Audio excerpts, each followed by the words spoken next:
Imaginez un endroit où l'air est si étouffant et dense qu'il laisse sur les lèvres un goût d'amertume et de poussière ancienne. Un groupe de travailleurs dirigé par l'archéologue britannique Edward Ayrton et son sponsor, l'excentrique et impatient millionnaire américain Theodore Davis, dégage un éboulement au pied de la tombe de Ramsès VI. Il ne cherche pas d'or. Davis est convaincu que la vallée a déjà révélé tous ses secrets. Il nettoie simplement les débris. Mais la pioche de l'un des ouvriers s'enfonce dans le vide. Ce qu'il découvre en les fait reculer perplexes. Ce n'est pas une majestueuse entrée ornée de sortilèges de protection et de scènes du livre des morts. C'est un trou brut mal camouflé dans le sol. Une entrée que quelqu'un a tenté de cacher non pas pour protéger des trésors des voleurs, mais pour préserver le monde de ce qui se trouve à l'intérieur. Lorsque le premier rayon de la lampe à kérosène fend l'obscurité séculaire, les chercheurs voient non pas l'ordre de la vie éternelle, mais le chaos de la destruction. Cet endroit ne ressemblait pas à la tombe d'un pharaon. Cela ressemblait à une scène de crime, une décharge où des preuves dangereuses avaient été précipitées dans la nuit. Avant de passer à la partie principale, nous aimerions vous demander un petit soutien. Un like et un abonnement seraient la meilleure façon de nous remercier. Merci. Au centre de la chambre se trouvait un sarcophage en bois recouvert d'or et de pierres semi-précieuses, mais il était posé sur le sol entouré de débris de calcaire. Un de ses côtés avait pourri à cause de l'humidité qui s'était infiltrée à travers les fissures de la roche pendant des milliers d'années. Mais la découverte la plus terrible et choquante les attendait lorsqu'ils s'approchèrent et balayèrent la poussière de son couvercle. Un masque funéraire en or. Le visage dessus avait été arraché. Pas si simplement endommagé par le temps ou un rocher tombé, il avait été brutalement arraché avec une haine chirurgicale à l'aide d'un instrument tranchant. Le cartouche doré et l'encadrement ovale sacré où le nom du propriétaire est inscrit pour les dieux avaient été découpés avec la chair. Quelqu'un voulait vraiment que l'âme de cette personne ne trouve jamais le chemin de l'au-delà. Quelqu'un l'a condamné à un néant éternel et absolu, à la plus terrible des exécutions dans la théologie égyptienne. Theodore Davis ne savait pas encore qu'il se tenait au-dessus de la tombe de l'homme le plus haï, le plus maudit de l'histoire de l'Égypte. Un pharaon dont le nom a été interdit pendant 3000 ans. Akhenaton. Pour comprendre l'ampleur de cette découverte, il faut mettre de côté le romantisme des films d'aventure. Dans la vraie archéologie, le contexte est plus important que l'or. Et le contexte de la tombe qui a reçu dans le registre le numéro anonyme KV55 était monstrueux en contradiction avec tous les canons.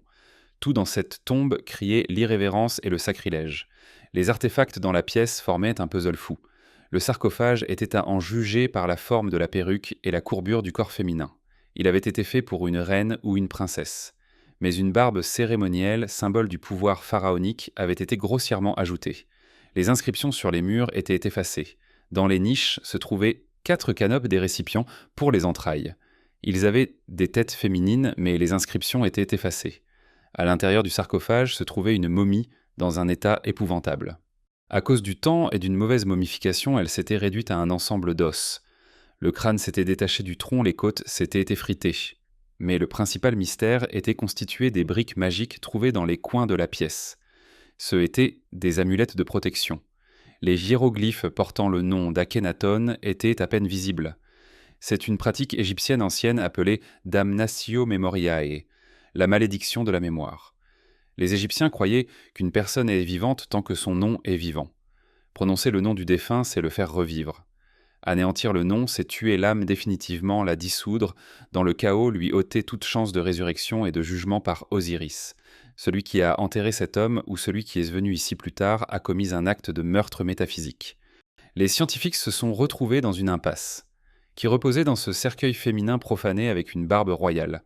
Au début, on pensait que c'était la reine Tiyi, la grande-mère d'Akhenaton, puisqu'il s'agissait de son mystérieux et éphémère successeur Smenkhkara. Mais la première analyse anatomique des os a révélé qu'il s'agissait d'un homme. La structure du bassin du crâne, tout indiquait un sexe masculin. Mais le corps avait des caractéristiques étranges et inquiétantes. Le crâne était anormalement allongé à l'arrière, ressemblant à un œuf ou à un melon.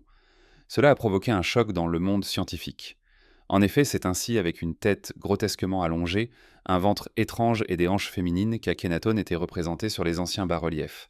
Les anciens artistes ne stylisaient-ils pas leurs représentations créant un nouveau canon, mais peignaient-ils un fait médical sévère? Avons-nous trouvé une preuve physique de l'existence du pharaon hérétique dont le corps semblait avoir été détruit par ses ennemis dans l'Antiquité?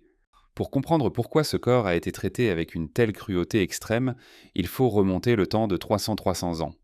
Nous entrons dans l'Égypte de la 18e dynastie à l'apogée de sa puissance.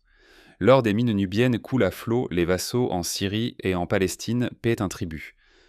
Au temple du dieu Amon à Thèbes, l'actuel Luxor possède des terres comparables à celles des pays européens modernes et ont leur propre armée. Les prêtres d'Amon constituent un gouvernement de l'ombre, une immense corporation politique, une force avec laquelle même les pharaons divins doivent compter. Et c'est alors que Amenhotep Quat monte sur le trône.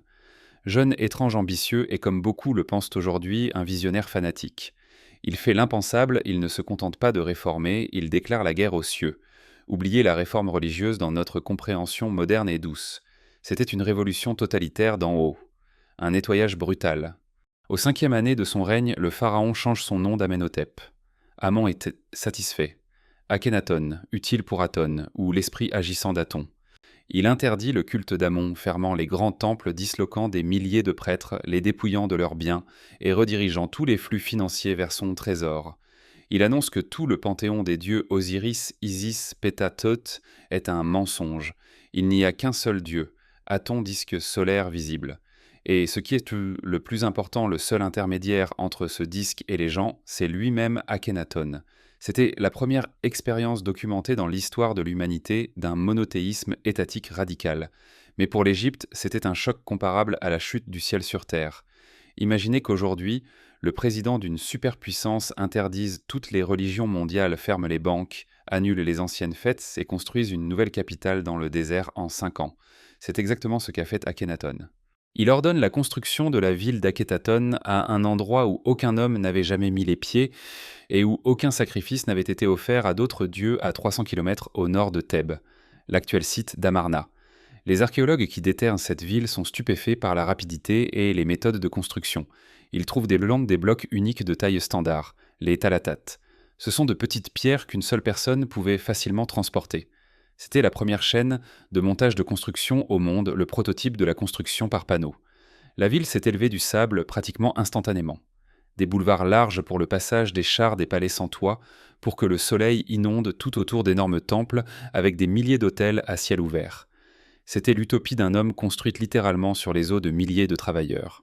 L'analyse des cimetières des simples bâtisseurs d'Amarna montre un tableau épouvantable. La plupart des squelettes présentent de graves blessures à la colonne vertébrale, de l'arthrite, des traces de fractures et d'épuisement chronique. Les enfants travaillaient aux côtés des adultes traînant des charges lourdes. Les gens mouraient par milliers pour réaliser le rêve du pharaon d'une ville du soleil. Et pendant qu'Akhenaton écrivait ses célèbres hymnes au soleil, qui ressemblent étrangement au psaume 104 biblique, l'empire s'effondrait. La correspondance diplomatique de l'époque trouvée dans les ruines de la ville, le célèbre archive d'Amarna dépeint un tableau de catastrophe. Les rois vassaux de Canaan et de Syrie envoient des tablettes d'argile désespérées. Sauve-nous, rois, les Hittites prennent nos villes, des troupes sont arrivées. Mais le pharaon ne répondait pas. Il était occupé par la théologie et les rituels dans sa nouvelle capitale. Il avait perdu tout intérêt pour la géopolitique. Les garnisons étaient retirées, les alliés massacrés, les routes commerciales bloquées. L'économie de l'Égypte, privée de la structure habituelle de l'économie temple, s'est effondrée. Les prix du blé ont explosé. Une famine a commencé dans le pays, mais à Akhétaton, les tables débordèrent de mets. Revenons à la laboratoire stérile du musée du Caire. 2010. Sous la direction du célèbre et controversé Zahi Hawass commence le plus grand projet de l'histoire de l'égyptologie, l'étude de l'ADN des momies royales. Les scientifiques prélèvent des échantillons de moelle osseuse de la momie KV55 de la momie de Toutankhamon et d'autres momies anonymes de la 18e dynastie.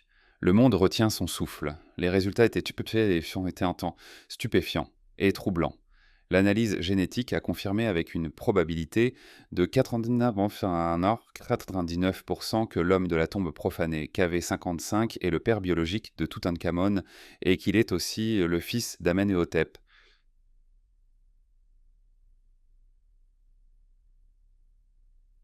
Et de la reine Tiye, c'est Akhenaton. Il n'y a plus de doute.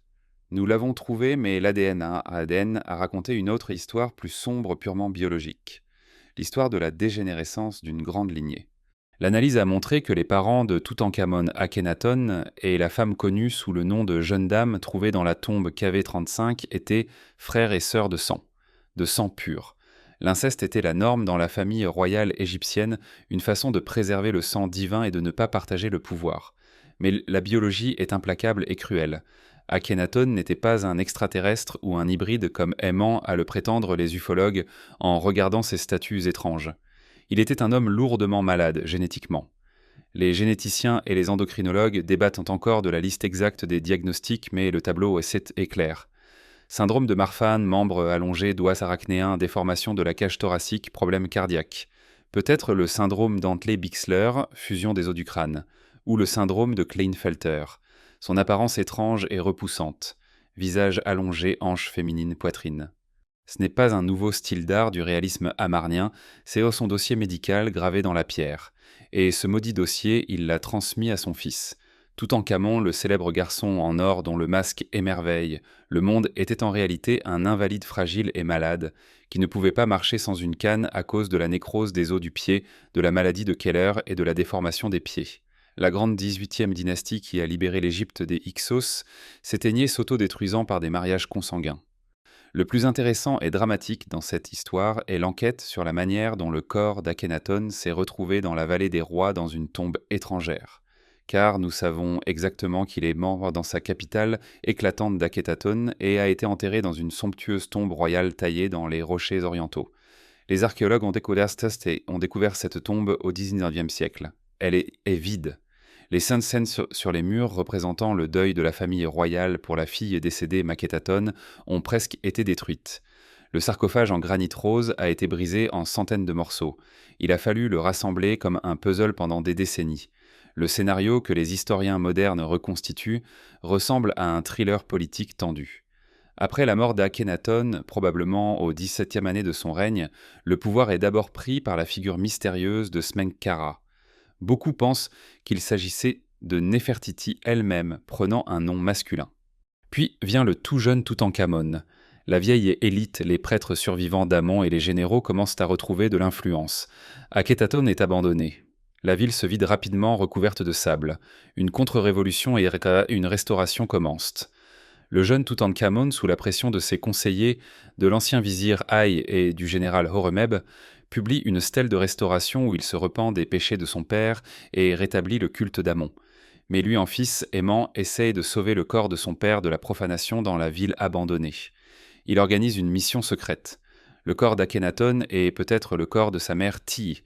Ils sont secrètement transportés d'Amarna à Thèbes dans la vallée des rois. Ils essaient de les cacher. Le corps est placé dans une petite tombe non décorée KV55 qui était probablement juste un entrepôt. Ils utilisent un sarcophage préparé pour quelqu'un d'autre, probablement pour la deuxième épouse d'Akhénaton Kiya, en modifiant rapidement les inscriptions et en ajoutant une barbe. C'était une réanimation de réfugiés. Mais ensuite, après la mort précoce de Toutankhamon lui-même, la dynastie est interrompue. Le pouvoir est pris par des militaires durs, d'abord Haï puis Horemheb. Ils n'ont plus besoin de se souvenir de l'hérétique. Ils doivent légitimer leur pouvoir à travers Amon. Un processus systématique de destruction de la mémoire commence. Les agents du nouveau pouvoir pénètrent dans la tombe KV55. Ils ne la pillent pas dans le sens habituel, l'or ne les intéresse pas autant que la vengeance idéologique. Ils arrachent le masque du sarcophage pour priver le défunt de son visage. En magie égyptienne, cela signifie qu'il ne pourra pas voir, entendre, respirer et goûter la nourriture dans l'au-delà.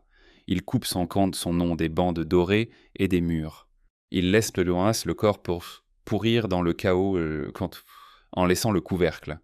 L'entrée est obstruée de gravats pour que personne ne trouve jamais cet endroit. Akhénaton devait disparaître de l'histoire, devenir celui qui est tombé à Amarna, l'ennemi d'Akhénaton. Et ils y sont presque parvenus. Dans les listes officielles des pharaons compilées plus tard, par exemple, dans la liste d'Abydos, son nom n'apparaît pas. Juste après Amenhotep III vient Horemheb. Akhénaton, Smenkhkara, Toutankhamon et Haï ont simplement été rayés, comme si cette période de 30 ans n'avait jamais existé.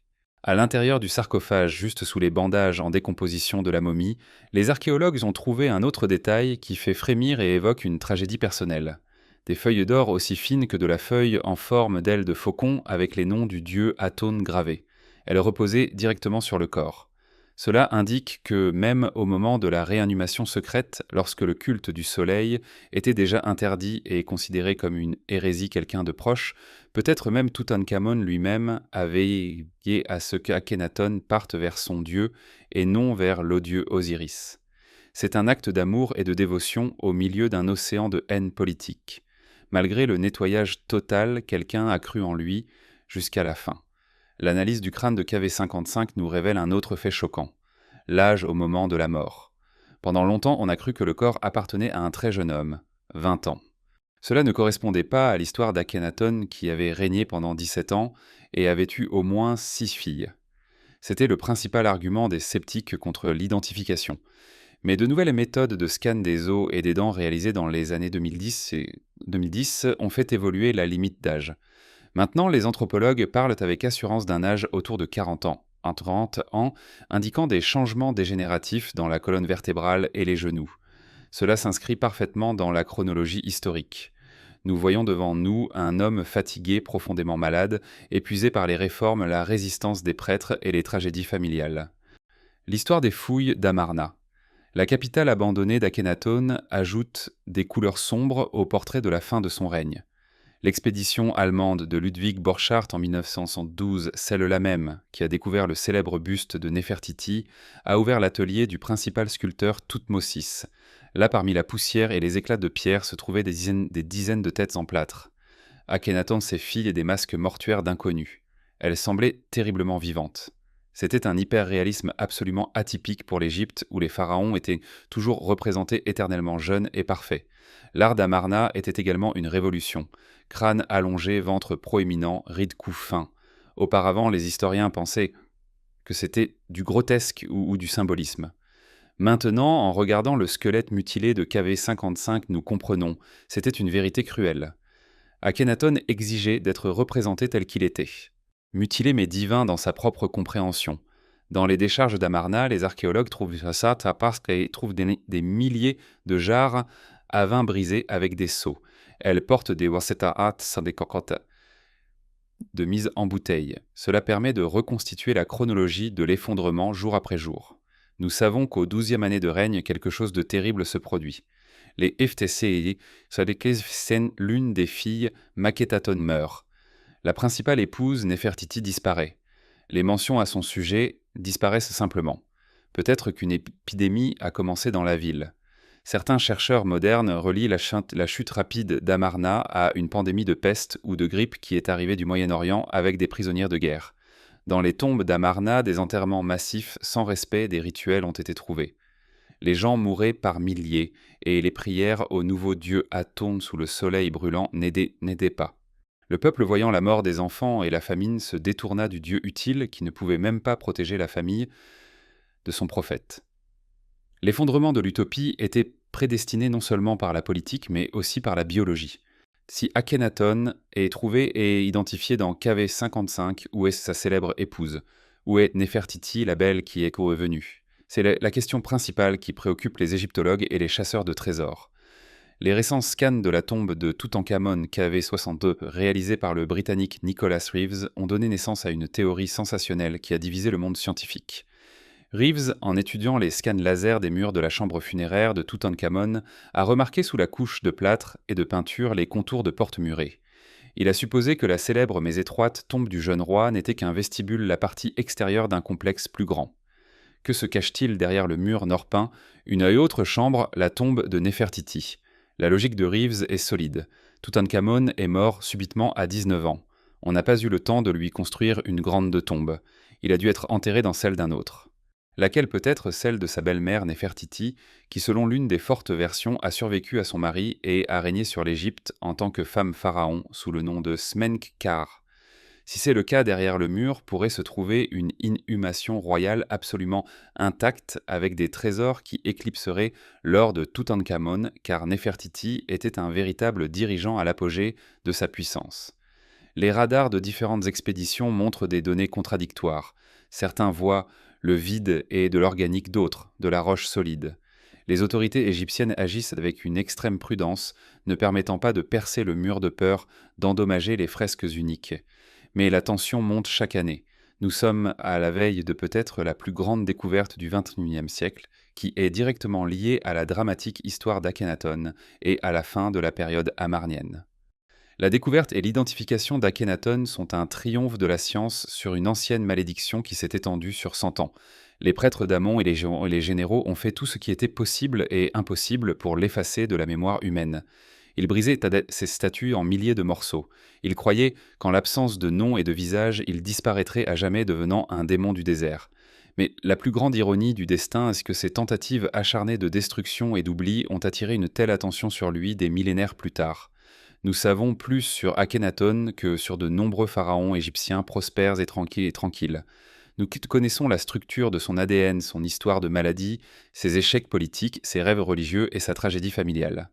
Le squelette de la tombe KV55 repose maintenant dans une vitrine en verre du musée du Caire sous les projecteurs et les regards de millions de touristes. Ce n'est qu'un ensemble d'os fragiles, mais ce sont les os d'un homme qui a été le premier dans l'histoire à oser dire que Dieu est unique et qu'il est lumière. Un homme qui s'est opposé à un système millénaire, a tenu 17 ans et a tout perdu, plongeant le monde dans le chaos.